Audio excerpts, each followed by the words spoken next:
Hey everybody, this is Jim at FreeChartVideos.com using time-honored techniques to understand modern markets. This video is for educational purposes only, and it is not intended to be used as any form of investment advice. I can draw lines on charts, but you have to draw your own conclusions from your own due diligence and make investment decisions that are suitable for your personal financial situation. I'm not a licensed professional. I'm just a guy who draws lines on charts. So let's look at the S&P 500. All right, looking at a two-day chart. And we're looking at the two-day chart because I want to make sure that we get a good line on this orange line that we have drawn, that we've looked at for the past a number of weeks, even maybe, it's been probably about maybe a month and a half since we've included this line on our chart. But what we're looking at here again is this market. You know, these things move around. I apologize for that. I cannot seem to do anything about that. But to make a long story short, even though the market was down a little bit today, it is kind of clinging to this line, and it is staying above this line. So we're going to look at these lines a little bit closer up so we can see if we can get an idea of what's going on here.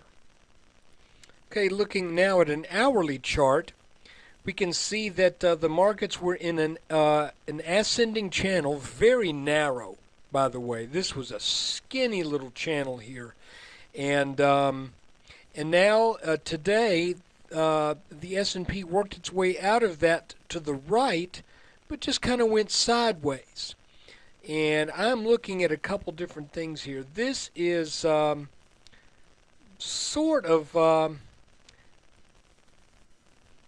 our old kind of alternate neckline that we drew from this peak back in February across these tops back in very early April. And you see that we got above that line for a little bit, but then we got slammed back down where we tested, what's a good way to put this? We tested another, you know, this is getting a little confusing.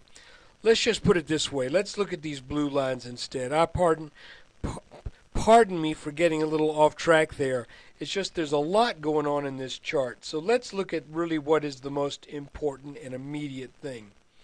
The first thing is we do have these blue lines that have defined the last two bottoms and the last 1, 2 tops, maybe 3 here. And we're now above this line. So I am looking for that line to hold as support, but we are still above this orange line too. So right now, you know, we were talking about this being kind of a rounding pattern. Interesting to note that we are currently almost exactly at the level where that rounding pattern started with that swift downwards move. So I have a tendency to think that being for 2 days now over this line, I don't think that's a coincidence. I think that probably tells us that the market is considering a move to test 1345 and maybe to get above it. It didn't have the strength just to do that in one move, so I think it's either going to go sideways and then up, or we may come back down to the high 13 teens, back test this line, then make another move up to try to take that out. Again, I mentioned that all of this, when we look at it in possible retrospect, may be something of a rectangle pattern, and even though I've looked in the literature, I can't find any reference to anything really like this. But, you know, if this were a double bottom, then it kind of makes sense, because this first one was formed with a very swift down move. This next one kind of has a rounding pattern, and that's not unusual for a double bottom or a double top. For the first top to have a little bit more of a spike to it, and then the second top to roll over. Or if it's a bottom, the first bottom to have a spike to it, and then the second one to have a rolling out process. So I'm just kind of standing pat right here. I'm not particularly worried that we did break this little green channel here, because like I said, that was a very, very narrow channel.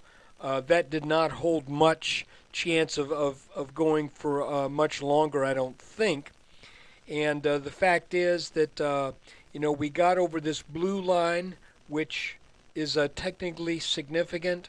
So what I'm looking at right now, I'm looking at this black line as resistance, this as weak support, medium support, and support here. So where the market sits right now, there is more support underneath than there is resistance above. We closed at very near 1340, just down a little bit. I think if this were a market that was really looking for an excuse to sell off, it might have done so today on the break of this little channel, but it didn't want to. It just wanted to go sideways for a bit. So I think again, we've got to watch this closely, but I'm not panicking at this point by any stretch. Pretty much standing pat with a lot of what I got, because I think there's a little more room for this market to run before it hits anything of a serious downturn. So that is the S&P 500 chart for July 5th, 2011.